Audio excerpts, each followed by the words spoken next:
get 2. Ooh, all right, they're all that's right. Yeah, they're own it.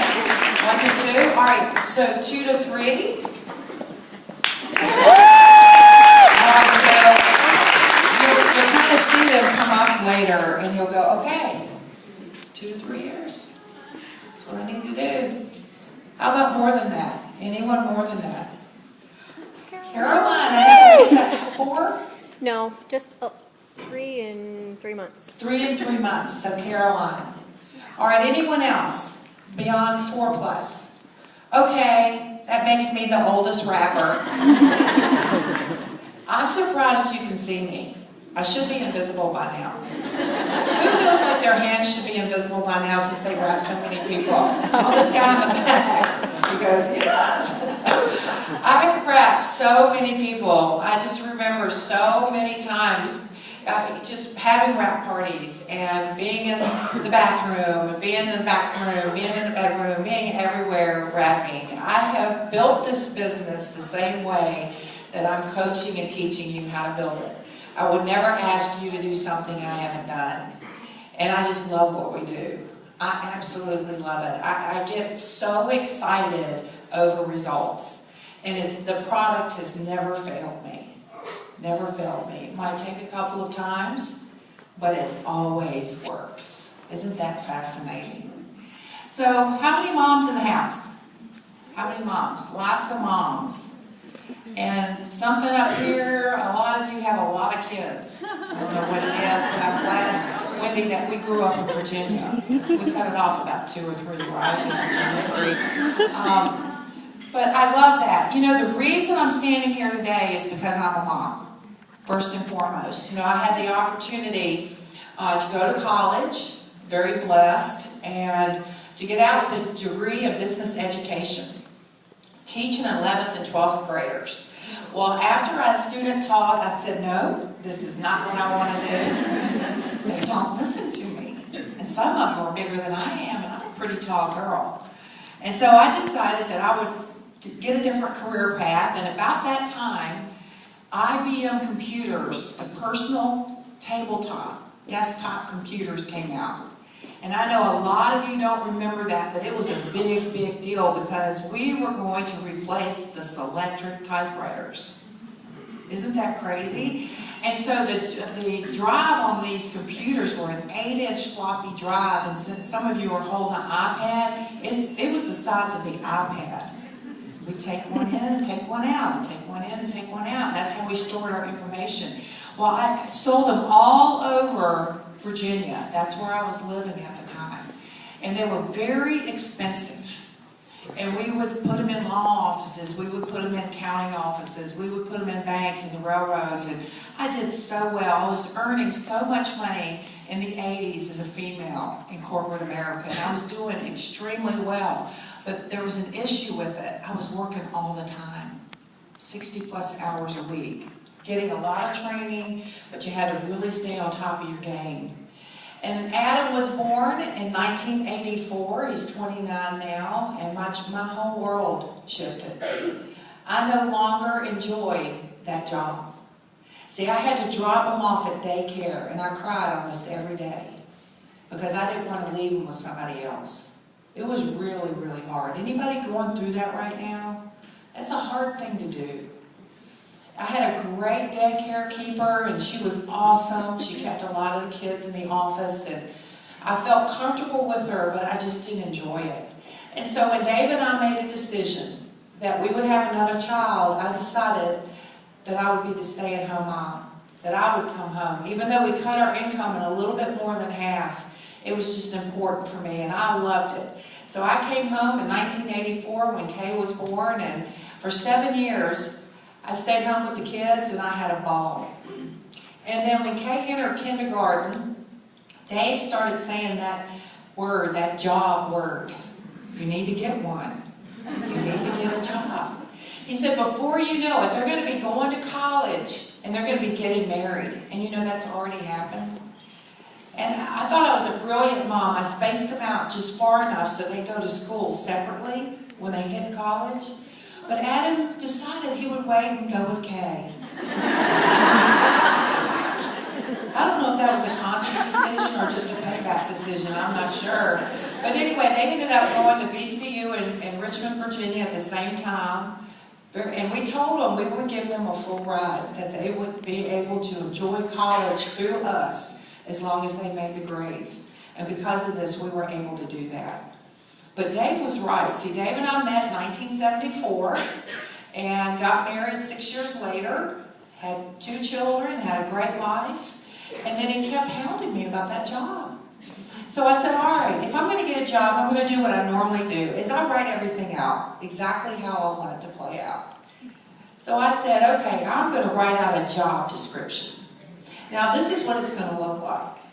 I want to be able to put the kids on the bus leisurely. That means get up and relax, right? And I want to be able to, after they're on the bus, to drink a cup of coffee and read a little bit out of an inspirational book. Sounds pretty good so far, right? Then you need to work out. It's just an important part of your day. And you know, if you don't work out in the morning, typically you make excuses and never get there, right? And then it's time to shower, and then, by gosh, it's time to have lunch with the girls. This job description sounds pretty good, doesn't it? And then after lunch, you know, you might need a mani-pedi or a massage, something like that, a little shopping. And then it's time to get the kids off the bus. It's 3 o'clock. Then you got to have a healthy snack, homework, they go play, it's time for dinner, then bath time, and then their bedtime, and then there's a little Dave time, right? We can't leave Dave out of it. So then it's bedtime again. And see, that's my job description. The only problem was no one was hiring. And I also wanted a 6-figure income with that. Not one person offered me a job. And I was very serious. I wanted all of those things, but I wasn't being totally ridiculous. I knew somewhere along the way I had to put some work in there. So I thought, well, I'll go back to student teaching. You know, I'll sign up and be one of those those substitute teachers. So after they put me in 8th grade music class the second time, I said, take me off the list. This is not worth $50. So then Dave and I he was in construction back then, we took one of his favorite clients out to eat. And I told Tony what I was looking for. I gave him my job description. Of course, they thought it was quite funny as well. But then the next week, I got one of those funny phone calls that sometimes you get from a friend, and some of you guests may have gotten it to come here tonight. And that is, we want you to come to an opportunity meeting. Anybody ever get a phone call about an opportunity meeting? Yeah, all of you have. You're just not raising your hands. We are in church, and you're supposed to tell the truth in church. So I said, what are you talking about? See, Tony was a multi-millionaire in the construction business. And he knew I was interested in finding something to do from home. So he started with a company. And this company was going to have a meeting at Roanoke College, near where I lived. I lived in Roanoke, Virginia, in a classroom. He said, just go to this classroom. And they're going to talk about this opportunity. It might be something you want to do. So I didn't go. I told him I would, and I didn't go. And I thank all of you guests for being here tonight, because did you turn them down the first time and the second time, and then you said, finally, I'll go because they're not stopping? They keep calling me. So I told him I wouldn't go. That was on a Tuesday night. So Wednesday morning he called and he said, Pam, what'd you think? I said, oh, I didn't get to go. He said, that's okay. They're going to be there next Tuesday, and the Tuesday after that, and the Tuesday after that. So I'll just call you every Monday and Wednesday until you go. And I thought, oh my gosh, I'm going to have to go. I said, Dave, all right, he's your customer. Look, well, you get the sitter, and we're going out to eat. It'll be a date night. And in between, we'll just, go to this opportunity meeting. So we went, and, I was just sitting there with my arms crossed, not at all interested, until they got to this page. They had one of those old-fashioned flip charts. And they got to this page on, if you get a few, who get a few, who get a few, you can make some money. And it could be significant. Well, I went from my arms crossed to sitting bolt upright in my chair, and I'll never forget Dave looking at me and going, oh no. She's interested. Because see, I was one of those moms that, and one of those workers, that if there was a contest, I was going to win it. Right, Lori Conway? And if there were going to be cupcakes in the classroom, mine were going to be the prettiest. And if there was a fair at the school, it would be, I would bring in real elephants. I mean, it's ridiculous what I would do. Anybody else like that, moms? It was going to be dynamic. These are all our dynamic moms that are raising their hands. You know, we're just competitive. It just came out that way. So Dave's going, oh my gosh, if she gets into this, it's never going to end. And he was so right. So I did my due diligence on that company. I know nothing about the industry. And I joined that company when the kids went back to school in the fall. And I did all my due diligence on studying everything about the industry. I studied it so much I never got started, really, for 6 months. And then I went to a meeting like this, and I saw a gentleman talking on stage. He had a business degree just like me. He was exactly my age. He was more Southern than I was. He lived in Kentucky. The difference was, he had gotten started in that company, and he was at $200 grand a month. And I was at zero. Because I didn't have enough guts to really start it. I was living in fear. So after that very night, I went home and I built a 6-figure income with that company. Just a little shift in perception. And for 6.5 years, I gave that company everything I had. I was loyal. I loved it. I learned a lot. It was exciting. I made new friends. And then the company was sold. It was sold to a corporation that didn't care about it. And they just drove it in the ground. And before they did that, I could see the writing on the wall, and I knew I could no longer sit across the kitchen table from someone and say, you have the same opportunity as me. It would have been a lie. Anybody been through something like that? It's difficult. I had a team that I had to tell that I was giving that up. And that was the end of November in the year 2000. And I'm so thankful because 2 days later, right at the beginning of December, I get a phone call about this crazy rap thing. See, I made a lot of friends in that business. And a gentleman that I had made a friend with, he was getting ready to go to Israel on a project with a church about an hour away from me. And he was in getting provisions to go on that project. And he overheard through the Hispanic ministry about a team of doctors and scientists in the heart of Mexico City that had 12 years ago formulated, now this is in the year 2000, 12 years prior, had formulated a product, and a formula that they would deep tissue massage into the body through massage therapy at upwards of $300 a treatment. That would tone, tighten, and firm, and the results that they were getting were phenomenal.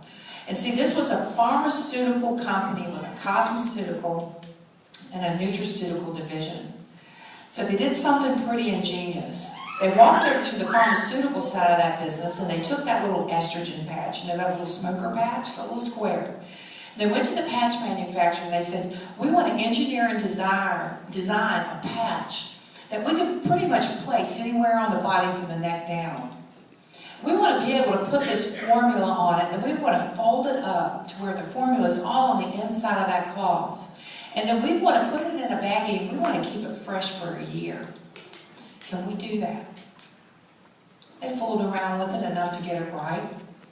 And then they put 3 of those bags with that formula in it on that cloth in a box. And that box was written in Spanish.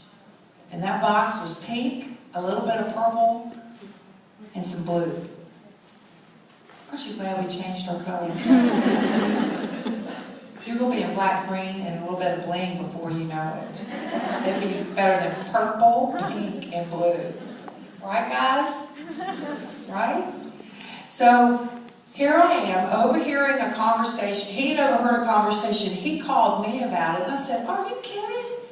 Why would we hear about this first? This doesn't sound right. He goes, well, Pam, it's coming through the Hispanic ministry. And I said, I don't know. Well, how does this stuff work? What's it look like? What's in it? And I started asking him all the questions that went through your mind, right? The same thing. See, we didn't have the internet. We didn't have Facebook. We didn't have Google. This was 2000. I couldn't look it up online. We're trying to visualize something that we'd never visualized before, we'd never seen before. So I said, can you get me on the phone with him? Is there a way that we can have a conversation? And so a couple hours later, the phone rings. And on the other end of that line is Luis Maharis. Now, who's heard Luis speak? Well, he's from Spain. And I'm from the South. And there was a doctor on there, too, that spoke Spanish. And very little English. He could say hello. So I start asking questions, and they're answering, but I can't understand a word they're saying. And they could hardly understand my questions, so we slowed everything way down. And I said, all right, so what does this look like? And they tried to describe it. I said, okay, well, what's in it? What's in this formula? And so Luis is talking, he's going, hairballs. I said, hairballs. He said, no, hairballs. I said, gerbils? I said, hairballs and gerbils? He goes, no, herbals. I said, oh, herbs like marijuana. Yeah, I know all about marijuana. I was in the 70s. I know about that. He goes, no, herbs. And I'm like, oh, herbs. So he starts to tell me a little bit. And they start to get real animated, real passionate. Can you tell when someone's passionate? So I knew that they really had their hands on something. And they were serious about bringing it in. And see, I had told Dave I was going to take a couple months and just hang out at Christmas and go through the first of the year and just figure out later what I was going to do. And here I walk back in there 2 days later and say, I'm flying down to Texas to meet some guys with some hairball and gerbil product that I can't even understand what it is. And you know what? I'm going to bring this back. And this is going to be absolutely amazing. See, I was going through a phase in life that some of you are going through or have gone through or are going at one day to go through, and that's just called menopause. Menopause is a lovely phase of life. I just laughed all the way through it, right? See, it's like literally overnight, the back fat fairy would come in and inject fat into your back, and you didn't know where it would come from, and you look back there and you're going, oh my God, that happened last night. So I thought if this would work for me, if I could put this on, and it would work for me, everybody I know would want it. Everyone, because all my girlfriends were going through the same thing. So I fly down, and for 3 days we talk about this product. They showed me a box, they showed me before and afters, they showed me the box and take it back. I get to hold it for a second and take it back. I didn't get to try it there. They weren't sure until the very final moment. And then I walked away with that box of product and the ability to bring it into the United States. And see, I called all my girlfriends as I was catching that flight. I was a little bit late, so I was running, I was out of breath, and I was, so excited. And I had a cell phone as big as this microphone, because it was back December of 2000, and they barely worked. It wasn't a bad phone, it wasn't that bad. But I was calling, I said, I'm going to be a size 2 by the end of this box. See, there's 3 of these things in there. And see, at the time I bought new clothes, I was a size 18. And I don't know where we get that in our mind that we're going to do that, go from 0 or 18 down to 2. But I saw pictures, and I saw passion, and I saw excitement. And I had a firm belief that it was going to work for me. And so they said, we want you to put it on your problem area. And they said, we think that's your stomach. Don't tell people where you think your problem area is. It kind of hurts their feelings. And I said, I thought it was my back. All right, I'll put it on my stomach. And so they said, we want you to be really in belief that it will work, very positive. I said, all right, well, I'll ask my best friend Patty, positive Patty, over, because she's so positive. Because there's going to be negative Dave sitting there. And then Kay was there, she's my rock girl, my cheerleader. And Adam, who's just oblivious to everything, typical teenager at the time. So they told me exactly where to put it. They gave me a few instructions. And so what I did, and the first thing that went through my mind as I was bringing this product out of the box Is it easy? Uh-oh. Perfect. See how easy that was? Can you bring it up just a little bit more? That's it. Down just a little bit. To the left? No, I'm just kidding. All right, so is it easy? What do? We take it out. Can you believe that when you